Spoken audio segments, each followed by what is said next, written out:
जय जिनेंद्र। स्वागत है आप सभी का हमारे विशेष कार्यक्रम समस्या एक समाधान अनेक। जी हाँ, समस्या एक समाधान अनेक। आज के विशेष एपिसोड, विशेष कार्यक्रम, इस विशेष श्रृंखला में वक्तामर सूत्र के माध्यम से हम जीवन से जुड़ी हुई हर समस्या का समाधान और निदान पा रहे हैं। आगे बढ़ते हैं। आज वक्तामर का 9वां काव्य, 9 का अंक अपने आप में अखंड अंक होता है। इसके बारे में विस्तार से जानेंगे, समझेंगे, चर्चा करेंगे, कैसे हमारे गृहस्थ जीवन में, व्यवहारिक जीवन में इसकी उपयोगिता क्या है। उससे पहले इसका उच्चारण और वर्ड टू वर्ड मीनिंग, अर्थ समझेंगे इसका। ये विशेष काव्य है। वैसे तो भक्तामर के सभी काव्य एक से एक बढ़कर हैं, लेकिन हम आपसे सवाल करते हैं कि संसार में सबसे बड़ा दोष क्या है। तो कोई क्रोध बताएगा, कोई पाप बताएगा, कोई लोभ बताएगा, कोई ईर्ष्या, कोई निंदा। अलग अलग तरह से हम उसकी व्याख्या करते हैं।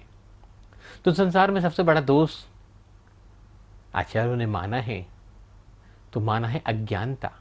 अज्ञानता संसार का सबसे बड़ा दोष माना गया है, क्योंकि अज्ञानता के कारण ही हम सही राह पर नहीं चल पाते।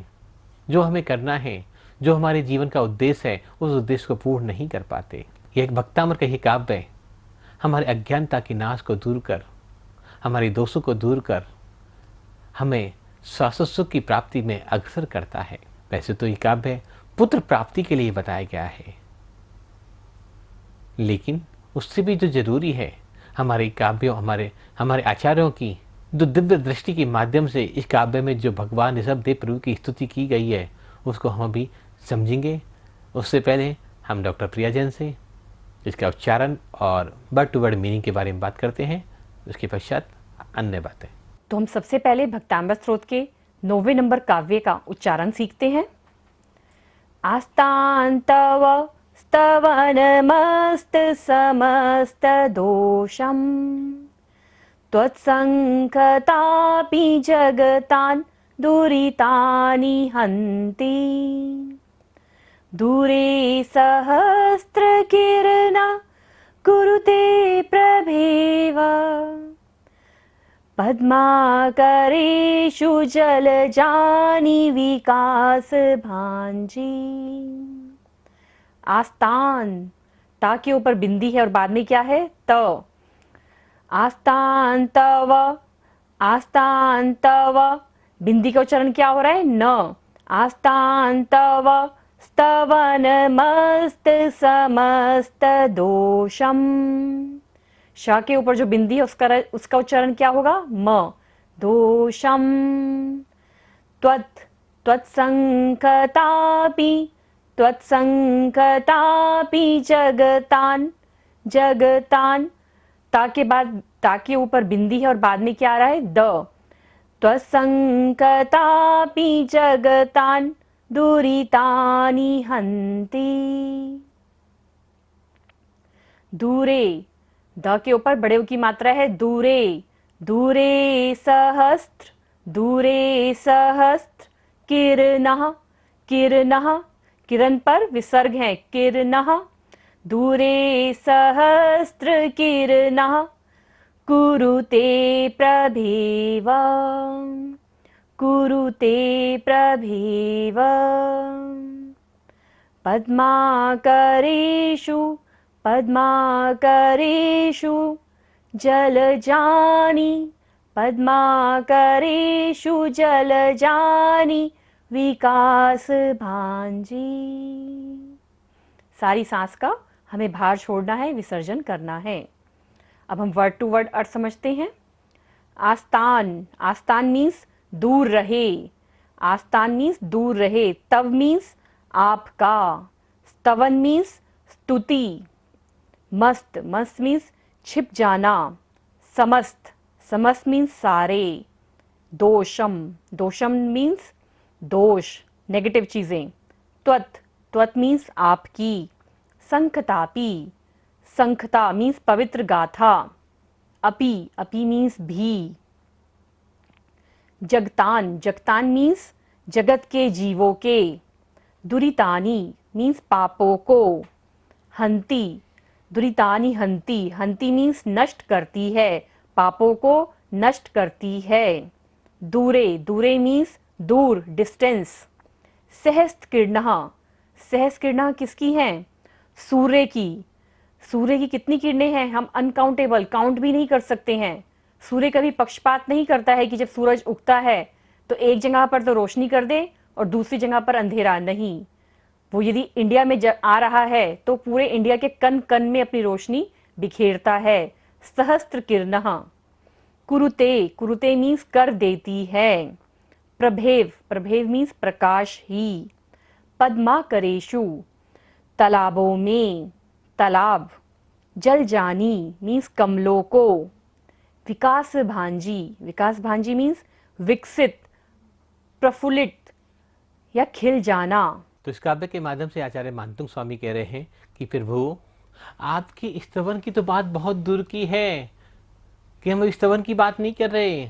आपकी स्तुति की चर्चा भी हमारे अनेक जन्मों के पापों को दूर कर देती है। जैसे सूर्य लाखों करोड़ों किलोमीटर दूर होने के पश्चात भी उसकी एक किरण जब कमल के फूल पर पड़ती है तो कमल विकसित हो जाता है, खिल उठता है। और ऐसे एक कमल विकसित नहीं होते, हजारों लाखों कमल उस सूर्य की किरण से विकसित हो जाते हैं। तो ऐसी आपकी स्तुति की चर्चा है। सिर्फ स्तुति की चर्चा ये स्तवन का परिणाम है कि भगवान जब हम तुम्हारे स्तवन करते हैं तो हमारे दोष दूर हो जाते हैं, हमारे पाप दूर हो जाते हैं। यहाँ विचारणीय बात ये होती है, क्या स्तवन करने से हमारे कभी दोष दूर हो सकते हैं? क्या हमारे पाप का क्षय हो सकते हैं? क्या हमारी कर्मों की निर्जरा हो सकती है? अवश्य हो सकती है। जैसे हमने पहले बताया कि भगवान महावीर ने कहा कि जिसे पाना चाहते हो उसे देखना प्रारंभ कर दें। तो हम क्या पाना चाहते हैं? अभी हम ऋषभदेव प्रभु के उन गुणों का स्मरण करेंगे, स्तवन करेंगे, चिंतन करेंगे, मनन करेंगे, उनको बार बार देखेंगे। तो क्या ऋषभदेव प्रभु के गुण हमारे अंदर प्रकट नहीं होंगे? अवश्य होंगे।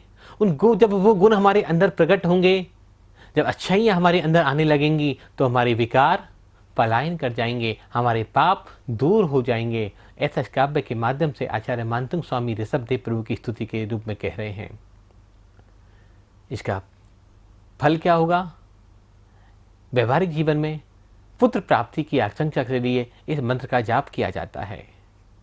लेकिन हमारा यह मानना है कि सिर्फ पुत्र ही क्यों, एक उत्तम संतति की हमारे घर में प्राप्ति हो, हमारे घर में एक अच्छी सोल आए। आज के समय को देखते हुए, चाहे वो बच्चा मेल हो चाहे वो फीमेल हो, ऐसी कोई नीड नहीं है, हमें ऐसे कोई पक्षपात नहीं है हमारे आज के सिनेरियो को देखते हुए। तो चाहे कोई भी संतान हो, चाहे वो पुत्र हो चाहे वो पुत्री हो, लेकिन वो एक अच्छी सोल हो, एक अच्छी संतति की हमारे घर में हमें प्राप्ति हो, कि उससे उसका भी मंगल हो और हमारा भी मंगल हो। जब वो हमारे जीवन में आए, हमारे घर में आए, हमारे परिवार में आए, तो उसके आते ही हमारे घर में भी हजारों हजारों कमल खिल जाएं। ऐसी उत्तम संतति की हमारे घर में प्राप्ति हो।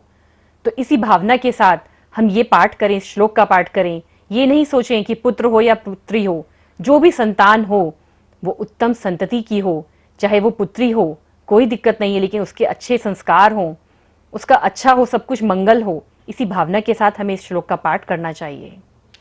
तो कैसे हो सकता है ये सब कि किसी काव्य का पाठ करें हम उत्तम संतति की प्राप्ति होगी? तो बंधुवर, जैसे अभी इस काव्य में खुद स्वयं मानतुंग स्वामी कह रहे हैं कि आपके स्तवन की बात नहीं कर रहा, आपकी स्तुति की चर्चा करना भी हमें सद्गुणों से भर देती है। जब हम उन विशाल महामानव, संसार को कल्याण का मार्ग दिखाने वाले, संसार को असी मसी कीर्ति शिल्प वाणिज्य का संदेश देने वाले, संसार को सठ कर्म का उपदेश देने वाले ऋषभदेव प्रभु के गुणों का स्मरण करेंगे, चिंतन करेंगे, तो हमारे संत परिवार में भी उन गुणों से युक्त संतति की प्राप्ति होगी। जो संतति अपना कल्याण तो करेगी ही, सारे विश्व के कल्याण का मार्ग भी प्रशस्त करेगी। ऐसी इस काव्य के माध्यम से मंगल प्रार्थना आचार्य मानतुंग स्वामी कर रहे हैं। एक प्रश्न और पैदा होता है यहाँ, क्या किसी की स्तुति करने से, किसी की प्रशंसा करने से, किसी के गुणों का स्मरण करने से हमारे दोष दूर हो जाते हैं? तो होते हैं, तो कैसे होते हैं? जब हम, एक टॉपिक तो ये हो जाता है कि जब हम किसी की प्रशंसा करते हैं, प्रार्थना करते हैं, उसके गुणों का वर्णन करते हैं, तो वो गुण हमारे अंदर आते चल जाते हैं। दूसरा, ये सारे अणु परमाणु हमारे आत्मा के विकार जितने भी होते हैं प्रभु का स्मरण करने से परिणमन होने लग जाता है उन अनुपरमाणुओं में। हमारे आत्मा का परमात्मा से संबंध स्थापित हो जाता है, हमारी आत्मा के शुद्धिकरण हो जाता है। और जब शुद्धिकरण की प्रक्रिया होती है, क्यों?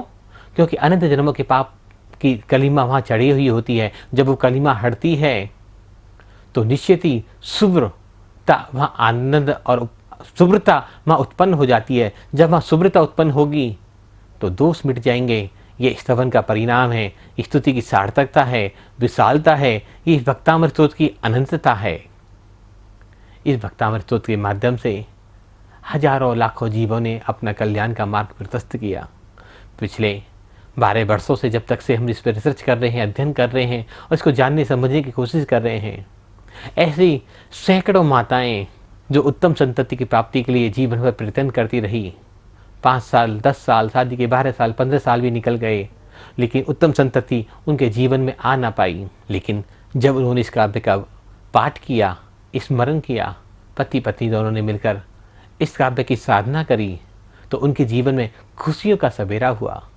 और हमने ऐसा देखा, जब डॉक्टर्स भी मना कर देते हैं, सॉरी बोल देते हैं कि आप संतान योग्य, उत्पन्न करने योग्य नहीं हो, तब भी इस काव्य के प्रभाव से उत्तम संतति की प्राप्ति हो जाती है। निश्चय ही ये ऋषभदेव प्रभु के गुणों का वर्णन, ऋषभदेव प्रभु की स्तुति का वर्णन, उनकी महत्व है कि इस काव्य को पढ़ने से जीवन के सारे विकार, सारे पाप, सारे दोष दूर हो जाते हैं, अज्ञानता दूर हो जाती है और हमारा मनचाहे कार्य सिद्ध हो जाता है। लेकिन सबसे ज़्यादा ज़रूरत है हमें साम्य योग धारण करने की, समता धारण करने की। जब हम अपने आराध्य की स्तुति करते हैं तो उसमें हमें डूब जाना पड़ता है। आज वर्तमान काल में हम बहुत सारे लोगों को देखते हैं कि एक तरफ तो धर्म कर्म की बातें करते हैं, बड़ी बड़ी विद्वता की बातें करते हैं, दिन के प्रकाश में शुभ्र धवल वस्त्रों में अपने ज्ञान का प्रदर्शन करते हैं, लेकिन जैसे ही रात्रि होती है हम सारे दुष्कर कर्म करने लग जाते हैं। वो मदिरापान हो, वो मधुशालाओं में जाना हो, वो डिस्को बार में जाना हो, वो रात्रि भोजन हो, अन्य अन्य पाप जिनके माध्यम से हमारी आत्मा संक्लेशित होती है, हमारे अनंत जन्मों के पापों का फिर बंधन चलता चला जाता है। अगर हम ऐसे क्रिया करेंगे तो क्या उन पापों से मुक्त हो पाएंगे? कदापि नहीं। तो स्तुति करने वाले के, जिसकी स्तुति हम करें, उसके गुण भी हमारे अंदर आने चाहिए, प्रकट होने चाहिए, दिखने चाहिए हमारी व्यवहारिकता में। साम्य योग इसलिए कहा गया कि हम उनके साथ साम्य योग धारण करें। जैसा वो है ऐसा ही मैं बन जाऊं, जैसा प्रभु तू है तेरे गुण मेरे अंदर समा जाएं, तभी हमारे पापों की निर्जरा हो सकती है।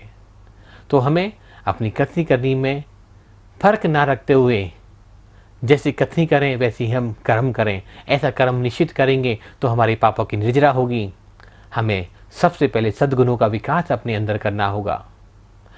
हम मूल सिद्धांतों से भटक गए। अब रात्रि भोजन हो, पारिशान के पीना हो, देव दर्शन हो, या 5 पाप हो, हिंसा, झूठ, चोरी, कुशील, परिग्रह, इन 5 पापों को जब तक हम करते रहेंगे, मदिरा सेवन करते रहेंगे, वैश्यालयों में जाते रहेंगे। और आजकल तो बच्चों का एक अलग फैशन चल गया है, प्लेइंग कार्ड्स, पत्ते खेलना, जिसको जैन दर्शन में जुआ कहा गया है। तो इन 5 पापों का परिणाम क्या होगा? कितने अनंत जन्म बनते चले जाएंगे, कितने अनंत जन्मों के बंधन फिर बंध रहे हैं, तो कैसे मुक्त हो पाएंगे? और फिर हम क्या कहते हैं कि हम तो वेस्टर्न कल्चर फॉलो करते हैं। आप भारतीय परंपरा की बात करते हो और वेस्ट पश्चिम सभ्यता को अपनाना चाहते हो।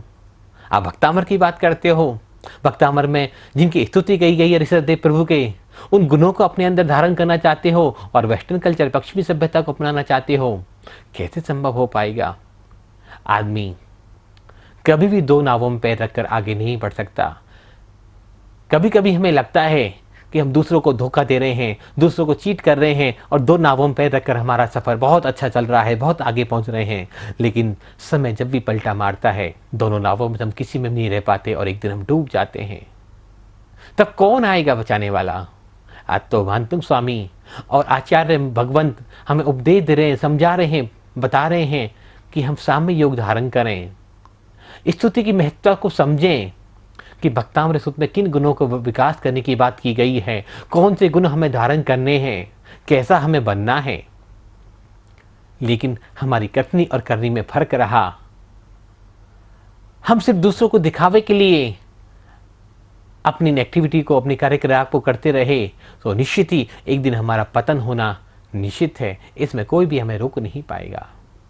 तो इस काव्य के माध्यम से हमें जानना है कि अज्ञानता क्या है।